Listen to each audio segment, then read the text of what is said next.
The Shadow Falls, a tale of World War II and Hitler's collapse. The year was 1945, and the world was a cauldron of fire and ash. Europe lay in ruins, its cities reduced to skeletal husks by years of relentless bombing, its people weary from a war that had stretched on far too long. The Second World War had claimed millions of lives, and its architect, Adolf Hitler, once an uncheckable titan in the eyes of his followers, was now a crumbling figure, retreating into the depths of his own paranoia and delusion. This is not just a story of battles and strategies, but of the human cost, the unraveling of a tyrant, and the faint glimmers of hope that emerged from the darkness. The beginning of the end. In the early months of 1945, the Third Reich was a shadow of its former self. The invincible war machine that had rolled across Poland, France, and the Low Countries in the late 1930s and early 1940s was now a broken beast. The Allies, led by the United States, the Soviet Union, and the United Kingdom, had closed in from all sides. To the west, American and British forces had crossed the Rhine River, piercing the heart of Germany. To the east, the Red Army, fueled by vengeance after years of unimaginable suffering, was advancing with unstoppable fury, reclaiming territory mile by bloody mile. In Berlin, the capital of Hitler's empire, the air was thick with the stench of defeat. The streets, once adorned with swastika banners and filled with the cheers of adoring crowds, were now littered with rubble and the echoes of artillery. The Führer, now 55 years old, had retreated underground into the Bunker, a concrete tomb beneath the Reich Chancellery garden. It was here, in this dimly lit warren of rooms, that the final act of his reign would unfold. Among those trapped in Berlin was Anna Weber, a young German woman of 23 who had once believed in the promises of the Nazi regime. Anna had grown up in a small village near Munich, where her father, a school teacher, had been an early supporter of Hitler's National Socialist Party. In the 1930s, when Anna was just a child, her father would speak glowingly of the Führer's vision at united Germany, strong and proud, free from the shackles of the Treaty of Versailles. Among those trapped in Berlin was Anna Weber, a young German woman of 23 who had once believed in the promises of the Nazi regime. Anna had grown up in a small village near Munich, where her father, a school teacher, had been an early supporter of Hitler's National Socialist Party.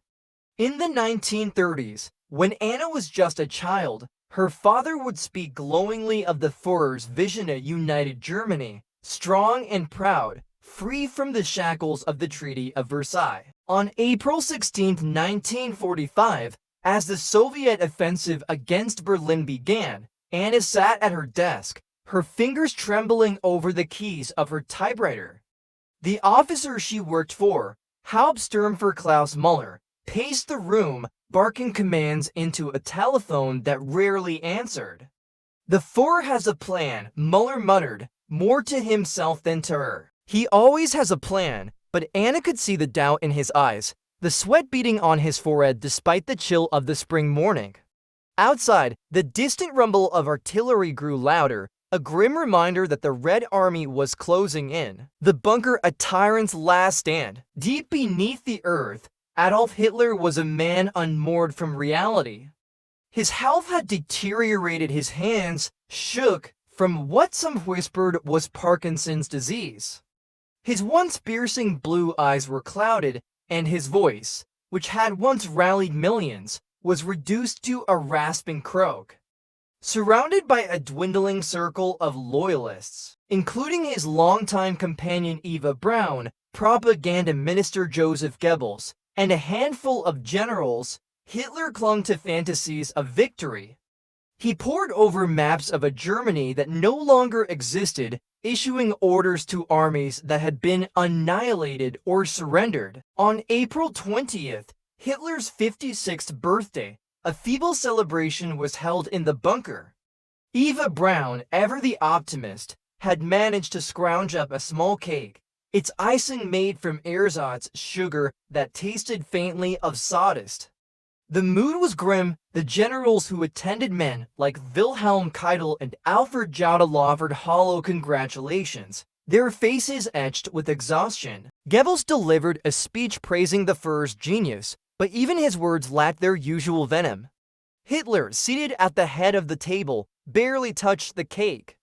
"The German people have failed me," he muttered, his voice trembling with bitterness. "They were not worthy of my vision." Above ground, the city burned. Soviet artillery pounded Berlin relentlessly, reducing centuries-old buildings to dust. The Volkssturm, Germany's last-ditch militia of old men and boys, fought with rifles they barely knew how to use, dying in droves against the hardened soldiers of the Red Army. Anna, who had been ordered to deliver a stack of typed reports to a nearby command post, saw the chaos firsthand.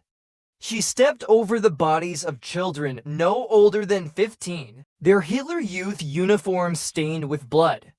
She heard the screams of civilians huddled in basements, praying for a miracle that would never come. For the first time, Anna felt not just fear, but anger at the man who had led her country to this abyss. The noose tightens. By April 25th, the Soviet forces had encircled Berlin. The city was a trapped animal, its fate sealed.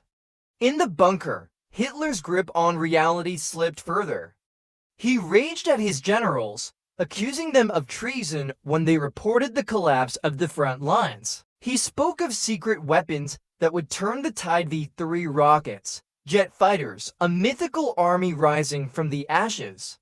But no such weapons existed. The factories that had once churned out tanks and planes were now rubble, their workers dead or fleeing. Anna's office was hit by a Soviet shell on April 26th, killing Muller and leaving her buried under debris for hours until a group of civilians pulled her free.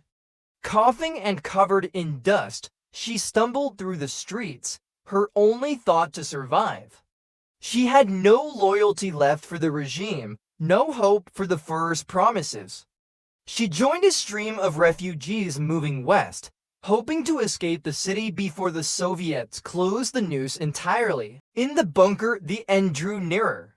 On April 28th, Hitler received news that shattered what remained of his illusions. Heinrich Himmler, the head of the SS and one of his most trusted lieutenants, had been secretly negotiating with the Allies for a separate peace.